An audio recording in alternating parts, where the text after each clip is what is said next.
Sua Excelência Pedro Sánchez, Primeiro-Ministro do Reino de Espanha, Excelências Chefes de Estado e do Governo,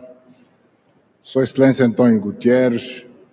Secretário-Geral das Nações Unidas, excelentíssimos delegados, minhas senhoras, meus senhores. Constitui para mim uma grande honra poder estar neste evento, na qualidade de Presidente em exercício da União Africana,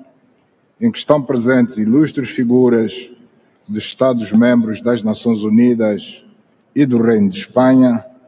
as quais saúdo por ocasião desta 4ª Conferência Internacional para o Desenvolvimento, que considero uma oportunidade crucial para debatermos as fórmulas para ajudar de facto os países em vias de desenvolvimento a ultrapassarem as limitações e os condicionalismos que enfrentam para impulsionar o progresso e o desenvolvimento. Quando foi decidida a realização desta conferência, nada fazia prever que o mundo estivesse a viver momentos tão convulsivos como os atuais, carregados de incertezas e de ameaças que podem frustrar as nossas previsões a respeito do desenvolvimento em que estamos todos empenhados, por se tratar de uma questão fulcral para o presente e o futuro da humanidade. Perante este quadro tão preocupante, reassume um papel central nestas nossas discussões a questão da paz e da segurança mundial, sem as quais não conseguiremos dar nenhum passo em direção aos nossos objetivos fundamentais plasmados na Agenda 2030 das Nações Unidas e na Agenda 2063 da União Africana. Esta constatação deve levar-nos a admitir que só numa base de conciliação de interesses e do diálogo estaremos capazes de construir um grande entendimento à escala global que, do nosso ponto de vista, é um imperativo dos nossos tempos para não nos encaminharmos para uma hecatombe em que todos sairíamos a perder. Depois do fim da Guerra Fria, quando o mundo devia dirigir toda a sua atenção ao desenvolvimento econômico e social das nações, eis que voltamos a assistir à corrida armamentista de triste memória do século passado,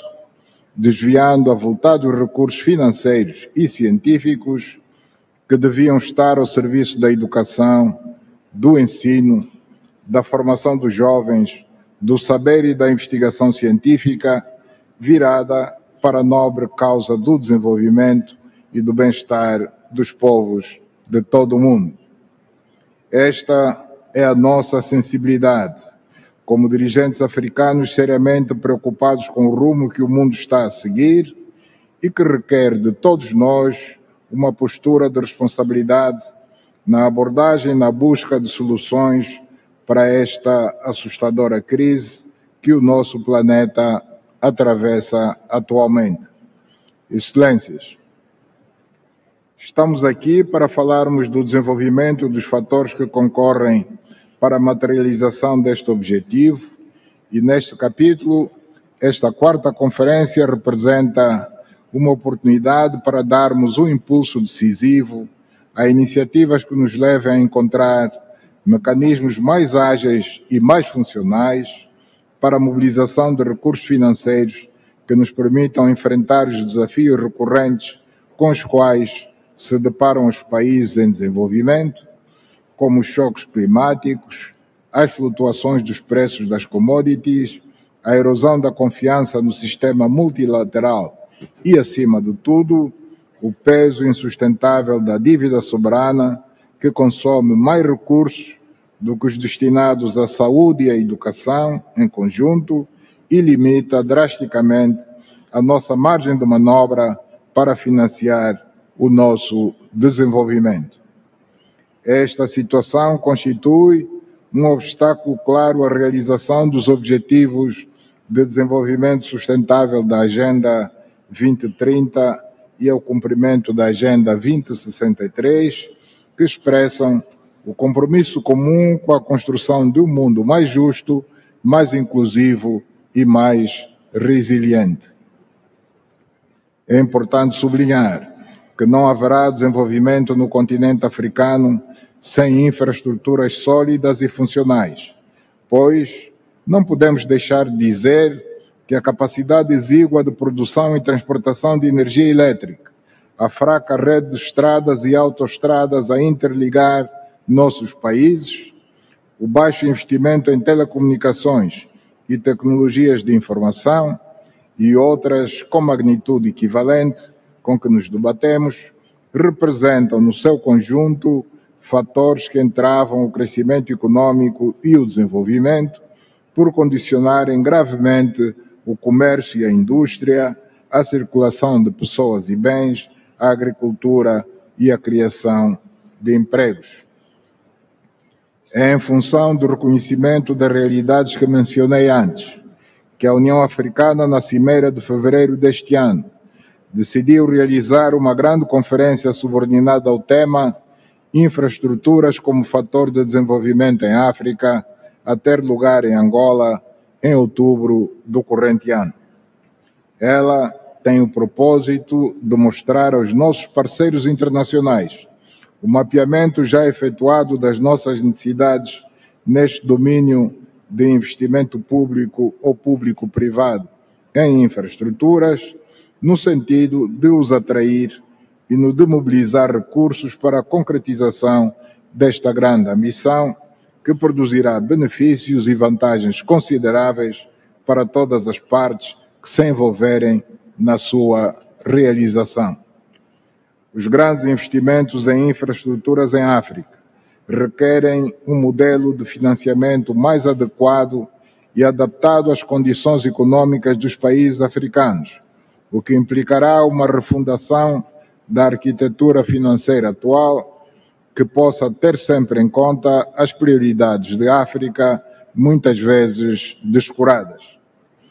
Em presença dos factos que referi, afigura-se-nos fundamental e urgente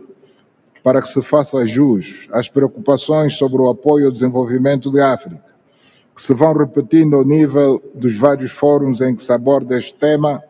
que nos debrucemos profundamente sobre a questão das reformas que se impõem ao sistema financeiro internacional, no qual os mais necessitados devem ter um papel ativo e serem envolvidos nos processos de tomada de decisões.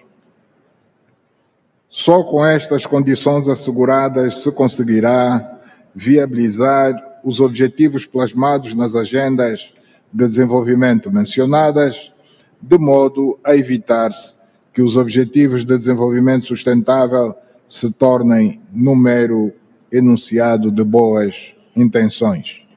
Excelências, junta-se a tudo o que referimos a questão da dívida de África, que tem um impacto negativo considerável na execução dos nossos programas, por funcionar como um freio ao desenvolvimento, em virtude da escassez de recursos financeiros que daí deriva e limita a nossa capacidade de investimento em setores chaves das nossas economias, com reflexos muito maus na situação social dos países africanos.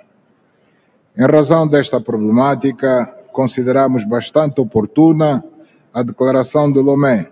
sobre a dívida africana, adotada em maio de 2025 pelos chefes de Estado e de Governo do continente, por representar um marco importante na construção de uma posição comum africana,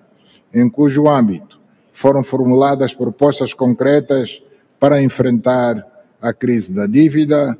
em que está contemplada, entre outros, a criação de mecanismos multilaterais de reestruturação mais justos e transparentes,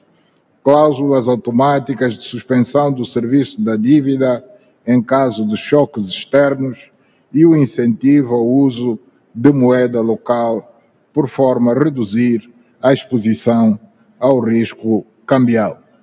Excelências, a Agenda 2063 da União Africana almeja a transformação de África num continente industrializado integrado e soberano do ponto de vista econômico, objetivos que são absolutamente realizáveis, se forem alteradas todas as condições que já referi aqui e que são, de facto, o grande obstáculo a ser transposto para que alcancemos as metas a que nos propusemos. À parte os factos que mencionei, a África dispõe de abundantes recursos naturais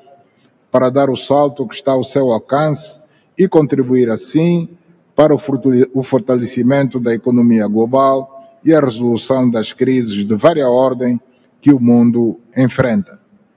É neste contexto que a República de Angola está resolutamente comprometida com a mobilização de recursos internos, com o reforço da governação fiscal e o combate à fuga de capitais,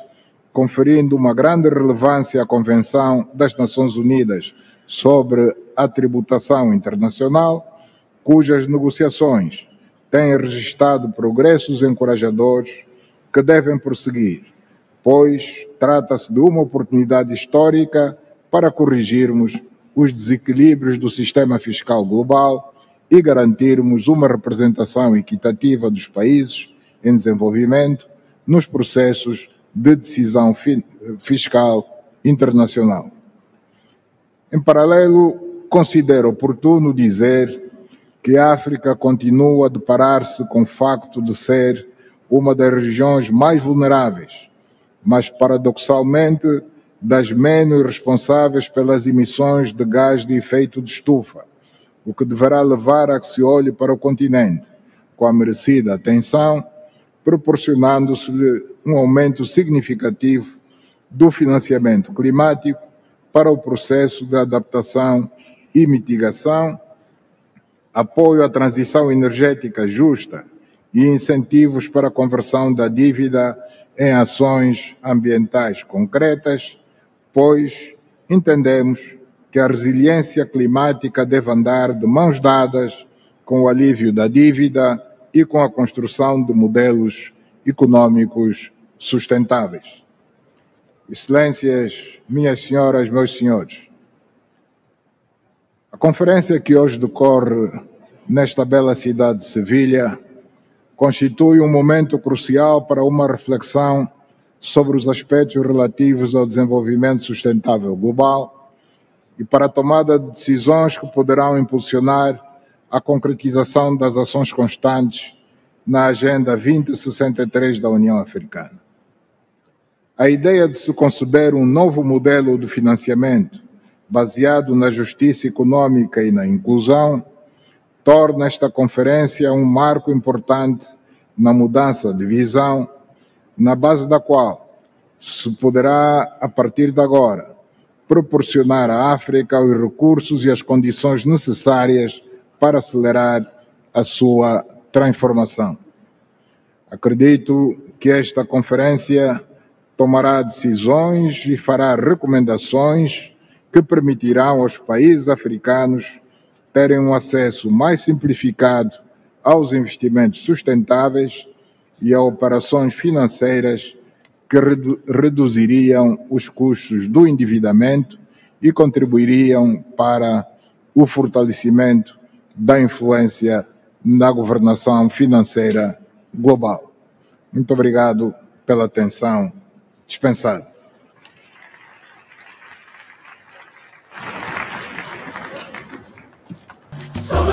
Angola 50 anos. Preservar e valorizar as conquistas alcançadas, construindo um futuro melhor. Governo de Angola.